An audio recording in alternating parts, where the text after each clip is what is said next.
저는 평범한 시골 마을에 살고 있습니다. 별 탈 없이 조용히 살아가는 게 소원인데 요즘 들어 동네 분위기가 심상치 않습니다. 며칠 전부터 이웃들이 저를 쳐다보는 눈빛이 이상했습니다. 뭔가를 숨기는 듯 뒤에서 수군대는 소리가 끊이질 않았습니다. 그 집 말이야, 좀 수상하지 않아? 맨날 저녁마다 아들이 들락날락 한다던데 뭐 숨기고 있대. 처음엔 대수롭지 않게 넘겼습니다. 시골 동네야 원래 소문도 많고 말도 많은 법이니까요. 하지만 소문은 순식간에 퍼져나갔고 이젠 동네 사람들이 저를 대놓고 피하기 시작했습니다. 시장에 가면 상인들이 수군거리고 동네 골목을 지나다 보면 등 뒤에서 쑥덕거리는 소리가 들립니다. 심지어 친하게 지내던 이웃들마저 저를 멀리합니다. 억울했습니다.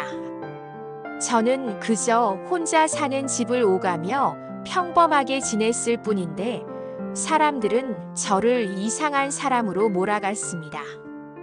그날도 아들 민수가 집에 들렀습니다. 도시에서 바쁘게 살다 보니 얼굴 보기 힘들었는데 요즘은 일 때문에 자주 내려왔습니다. 엄마 괜찮아? 동네 분위기 왜 이래? 됐어. 그냥 신경 쓰지 마라. 원래 이 동네가 그런다. 그렇게 넘기려 했지만 이웃들의 소문은 점점 더 심각해졌습니다. 그 집에 숨겨놓은 사람이 있다던데 경찰도 한번 들여다봐야 하는 거 아냐? 그 말에 가슴이 철렁 내려앉았습니다. 아무리 말이 많아도 그렇지 이제는 없는 사실을 지어내기 시작한 겁니다. 저는 더 이상 가만히 있을 수 없었습니다. 억울함을 참다 결국은 결심했습니다. 진실을 밝히고 더는 이 말도 안 되는 소문에 휘둘리지 않겠다고. 이대로 당하고만 있진 않을 거야. 반드시 진실을 밝힐 거야. 제 억울함을 풀기 위한 싸움이 이제 막 시작됐습니다. 그날 이후 동네 사람들의 수군거림은 걷잡을 수 없이 퍼져나갔습니다. 누구는 제가 밤마다 수상한 사람을 숨긴다 하고 누구는 저희 집에 이상한 물건이 드나든다고 헛소문을 퍼뜨렸습니다. 그 집에 경찰도 출입한다던데 무슨 큰일 터진 거 아니야? 아들이 뭔가 사고 쳤다던데 조용한 게 더 수상해. 사람들의 상상은 끝도 없이 부풀려졌고 저는 이웃들에게 완전히 외면당했습니다. 시장에서 물건을 사려 해도 상인들이 눈치를 줬고 동네 골목을 지나가면 아이들까지 저를 힐끔거렸습니다. 심지어 친하게 지내던 이웃들도 저를 피하며 수군댔습니다. 그냥 혼자 조용히 지내면 됐을 걸 괜히 문제를 만들었네. 나 같으면 저 집 근처도 안 간다. 그 말에 가슴이 내려앉았습니다.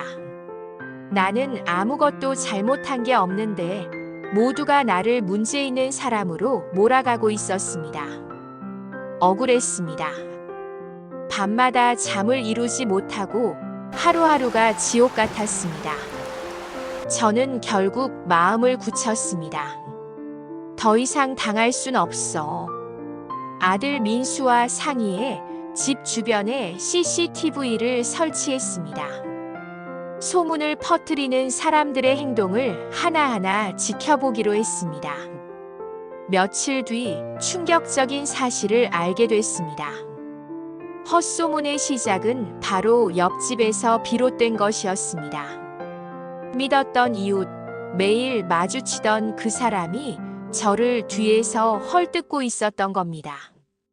그 여자 평소에도 남 좋은 꼴 못 보더니 결국 나한테 이런 짓을 했구나.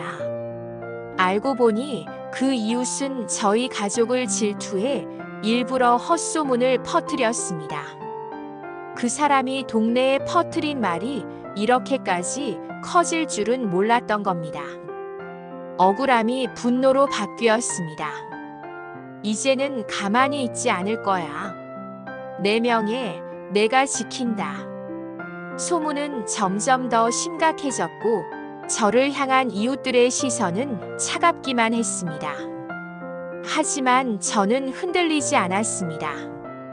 진실을 밝히기 위한 싸움을 본격적으로 시작했습니다. 이제부터가 진짜입니다. 그날 이후 저는 매일 CCTV 화면을 꼼꼼히 확인했습니다.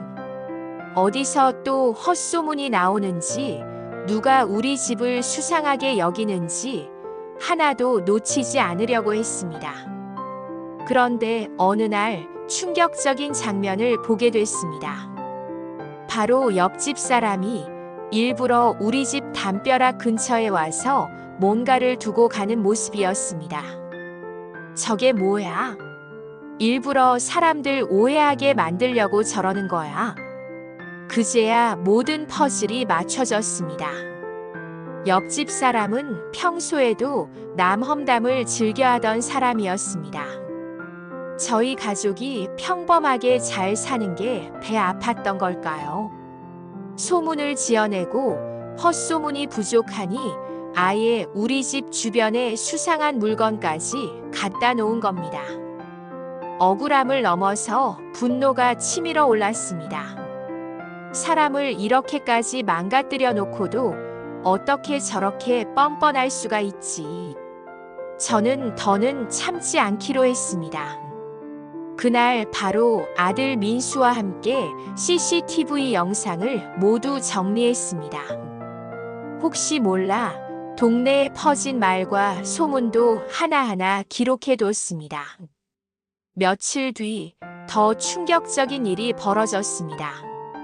옆집 사람이 동네 회관에서 저를 대놓고 헐뜯기 시작한 겁니다. 그 집 좀 이상하잖아요.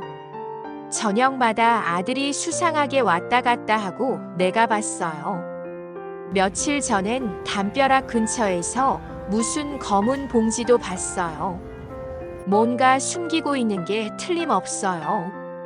저는 도저히 더는 못 참겠다는 생각이 들었습니다. 아들까지 끌어들이는구나. 내가 끝장을 봐야겠어. 저는 회관을 빠져나오며 다짐했습니다. 진실을 밝히고 더는 우리 가족을 욕되게 하지 않겠다고.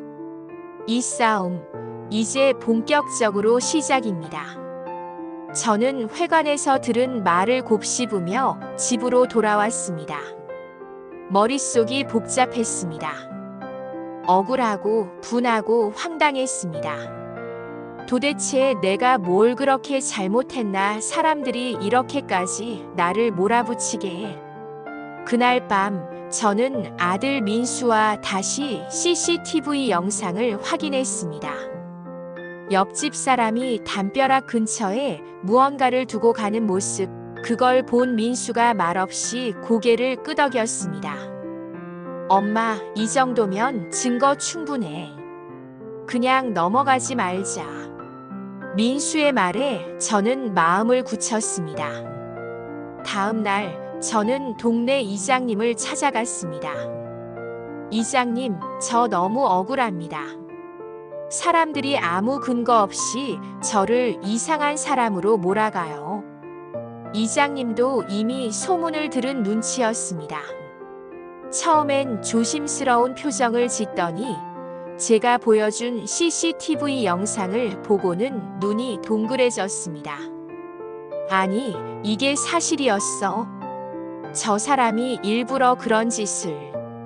이장님은 놀라며 입을 다물지 못했습니다. 저는 차근차근 상황을 설명했습니다.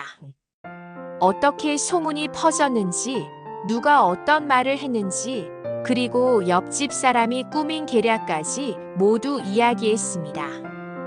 저도 참으려고 했어요. 근데 아들까지 욕하고 없는 말을 지어내고 더는 못 참겠어요.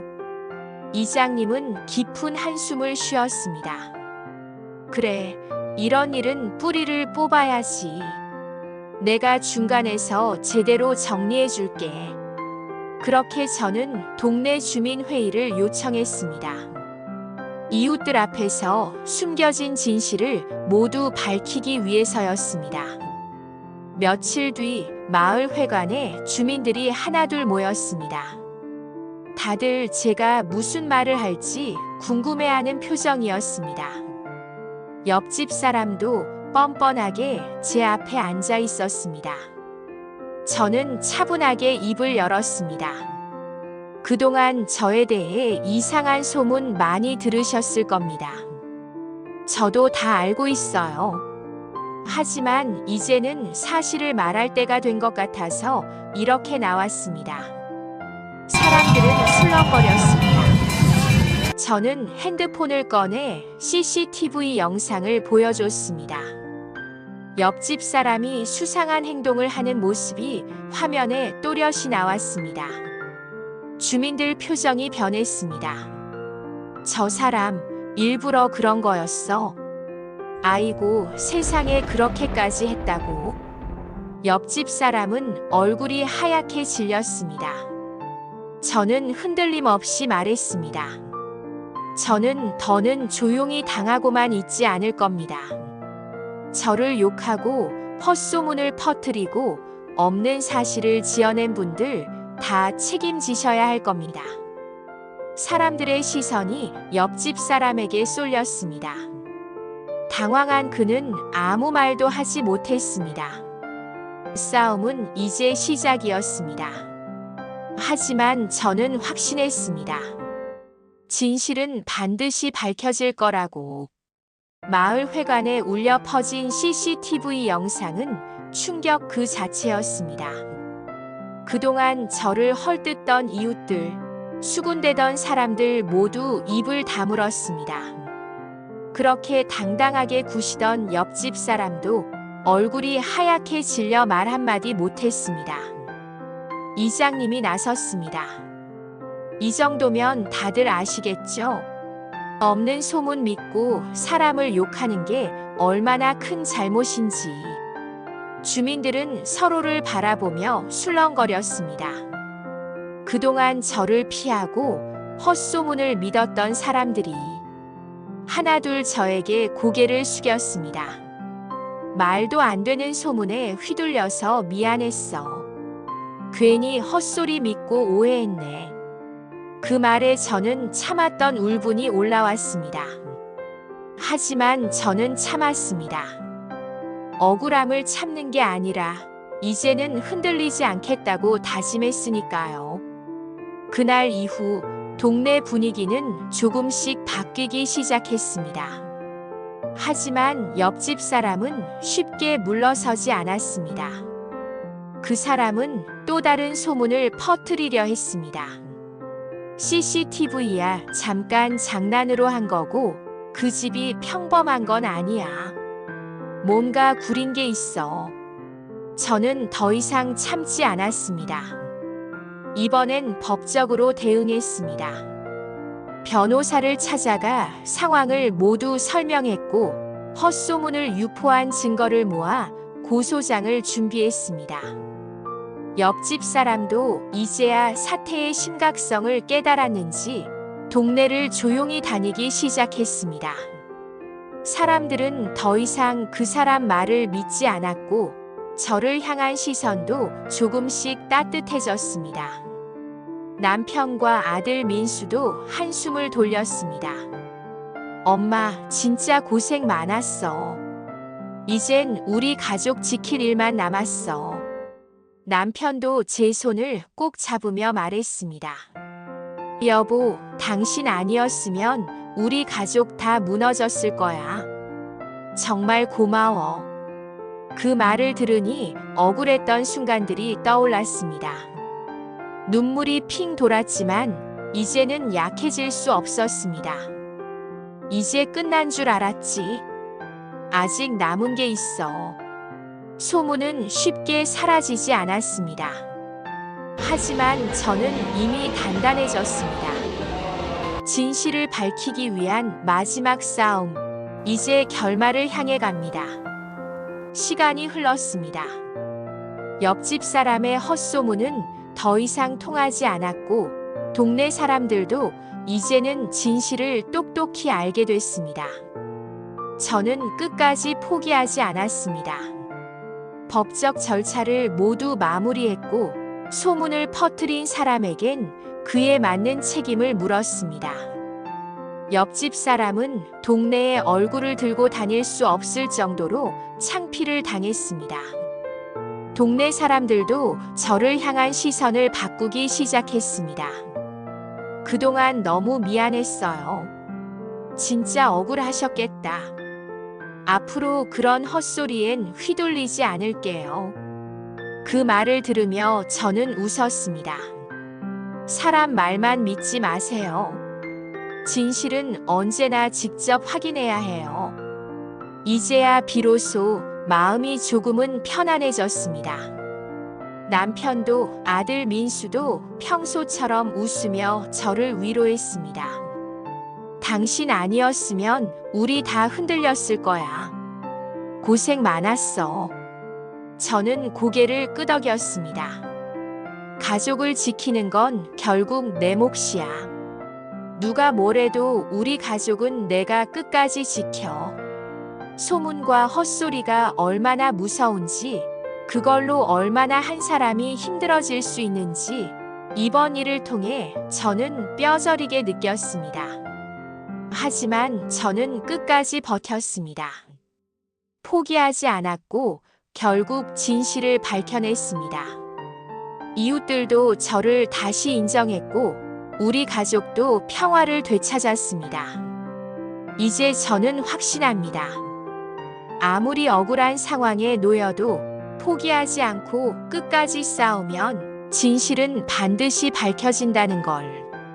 시청자 여러분, 혹시 지금 억울한 일을 겪고 계신가요? 절대 참고만 있지 마세요. 진실을 밝히고 자신의 명예를 지키세요. 저처럼 끝까지 포기하지 않는다면 반드시 통쾌한 결말을 맞이할 수 있을 겁니다. 감사합니다.